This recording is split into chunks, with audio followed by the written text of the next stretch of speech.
Olá! Na aula de hoje nós falaremos sobre o modernismo brasileiro. Esse movimento ele foi muito influenciado pelos movimentos da vanguarda europeia e também pelo modernismo português. Vejamos essas imagens. Nessas imagens nós encontramos a cidade de São Paulo no início do século passado. São Paulo, neste período, era considerada a capital, a cidade mais moderna de todo o país, o que vai ser fundamental para esse novo movimento. Didaticamente, e bem importante apenas didaticamente, o modernismo brasileiro tem início em 1922 com a conhecidíssima Semana de Arte Moderna. Vejamos onde aconteceu esta semana. Os dias 13, 15 e 17 de fevereiro de 1922 foram dias fundamentais para o movimento. Nesses dias, no Teatro Municipal de São Paulo, ocorreu a famosa Semana de Arte Moderna.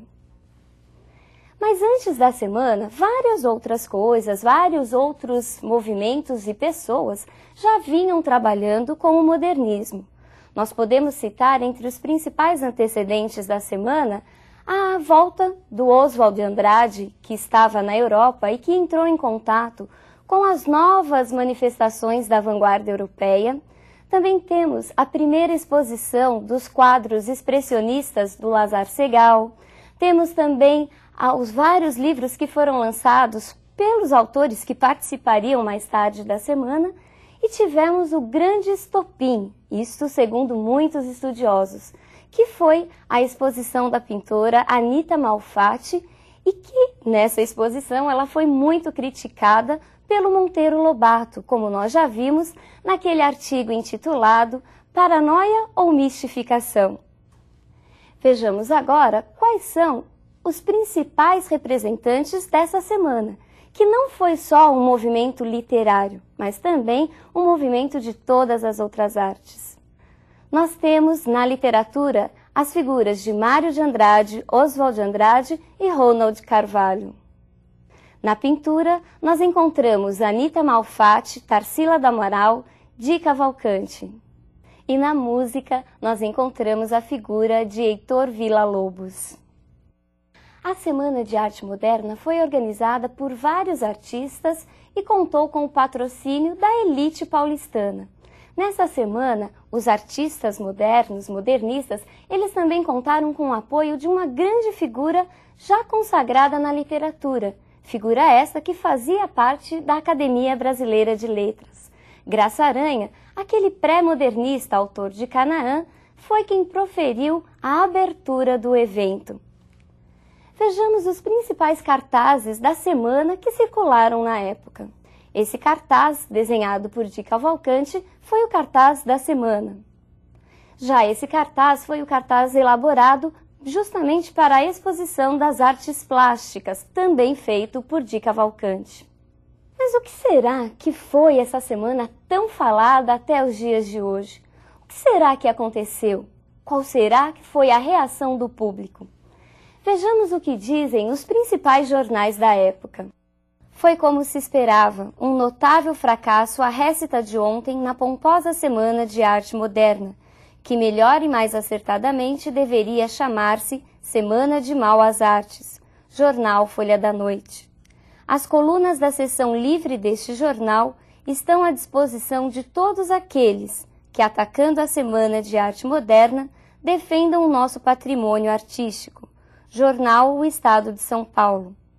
É preciso que se saiba que nos manicômios se produzem poemas, partituras, quadros e estátuas, e que essa arte de doidos tem o mesmo característico da arte dos futuristas e cubistas que andam soltos por aí. Jornal do Comércio. A semana foi verdadeiramente um escândalo. Logo depois da abertura proferida por Graça Aranha, Villa-Lobos acaba tendo que interromper sua apresentação debaixo de muita vaia da plateia.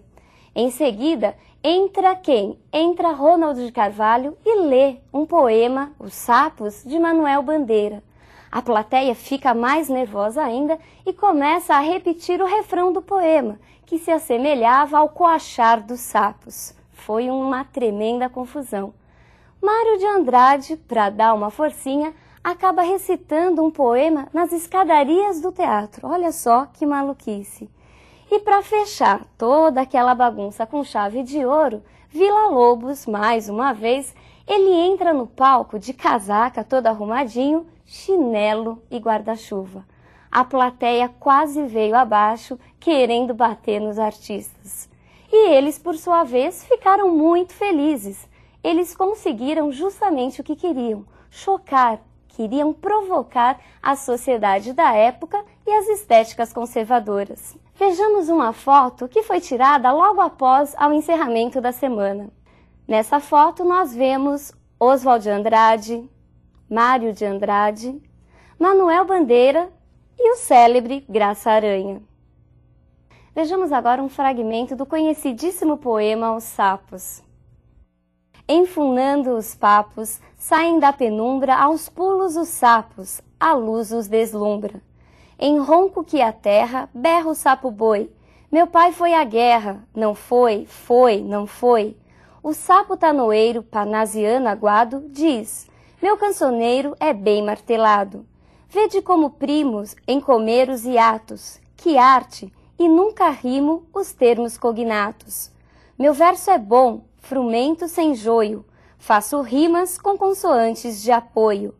Que soluças tu, transido de frio, sapo cururu da beira do rio. O poema Os Sapos é uma espécie de sátira, uma crítica ao parnasianismo. Ele é uma paródia do poema Profissão de Fé de Olavo Bilac. Ao falar sapo tanoeiro, Manuel Bandeira está diretamente se referindo a quem? Ao próprio Olavo Bilac. Porque Bilac, lembre-se, ele sempre dizia que o artista tinha uma tarefa muito parecida com a do artesão. O poeta era o artesão da palavra. E o sapo cururu nada mais é do que o próprio poeta moderno, mais simples, livre de todo o artificialismo do poeta parnasiano. Vejamos quais são os principais desdobramentos dessa semana. Vários grupos, movimentos e revistas começaram a circular nessa época. Entre as revistas nós temos Claxon em São Paulo, Estética e Festa no Rio de Janeiro, a Revista em Minas Gerais e a Revista Antropofagia em São Paulo. Entre as revistas destacam-se a Revista Claxon, que vem do termo em francês buzina, e era justamente o que eles queriam, fazer barulho, provocar a sociedade. E ela foi a pioneira, a primeira a lançar as inovações modernistas. E a revista Antropofagia, que trazia como marca central o desejo de devorar as outras culturas. Para entendermos melhor o que foi todo esse período, o que foram essas revistas, vejamos quais são as principais correntes modernistas. Nós temos o movimento Pau-Brasil. O movimento Pau-Brasil pregava um retorno, uma busca à arte pré-histórica do Brasil. E por que Pau-Brasil? Justamente por ter sido este o nosso principal produto, o nosso primeiro produto de exportação. Nossa poesia deveria ser exportada para o mundo. Vejamos o próximo movimento. Movimento Verde-Amarelo. Este movimento verde-amarelo é uma espécie de reação ao primeiro movimento. E por quê? Porque, segundo os representantes do movimento verde-amarelo, o nacionalismo pregado pela corrente Pau-Brasil ainda era um nacionalismo muito importado, não era o verdadeiro nacionalismo e sentimento do Brasil. Vejamos o próximo movimento, o movimento antropofágico. Esse movimento tem origem no trabalho da pintora Tarsila do Amaral. Vejamos uns de seus quadros. Esses quadros fazem parte da chamada Galeria Antropofágica e é justamente o quadro Abapuru que dá origem ao movimento. Abapuru é um termo indígena que significa comer gente, o antropófago, e era justamente isso que os autores desse movimento queriam. Eles queriam devorar a cultura estrangeira e, a partir daí, num processo de reestruturação, criar uma arte original, uma arte com a cara do Brasil. Vejamos o último movimento modernista, movimento espiritualista. Este movimento, como o próprio nome já sugere, buscava uma retomada dos valores interiores, uma retomada do eu profundo. Ele é carregado por misticismo e também por uma grande religiosidade. O modernismo, por ser tão grande e tão expressivo, é comumente dividido em 3 grandes fases. Vejamos quais são as fases modernistas. A primeira fase, conhecida como heróica, compreende o período de 1922 a 1930 e apresenta o desejo de liberdade, de ruptura e de destruição do passado como características marcantes. Os principais autores são Oswald de Andrade, Mário de Andrade, Manuel Bandeira e Alcântara Machado. A segunda se estende de 1930 a 1945 e é conhecida como a fase da consolidação das conquistas anteriores. Essa segunda fase subdivide-se em 2 grupos: a poesia, em que se destacam Carlos Drummond de Andrade, Cecília Meirelles e Vinícius de Moraes, e a prosa, representada, entre outros autores, por José Lins do Rego, Graciliano Ramos e Jorge Amado. A terceira vai de 1945 em diante e é conhecida como a fase da reflexão e da universalidade temática. Destacam-se neste período Guimarães Rosa, Clarice Lispector e João Cabral de Melo Neto. Bom, pessoal, por hoje é só. E na próxima aula nós falaremos um pouquinho mais sobre o que foi esta primeira fase modernista e quais foram seus principais representantes. Um grande abraço e até lá!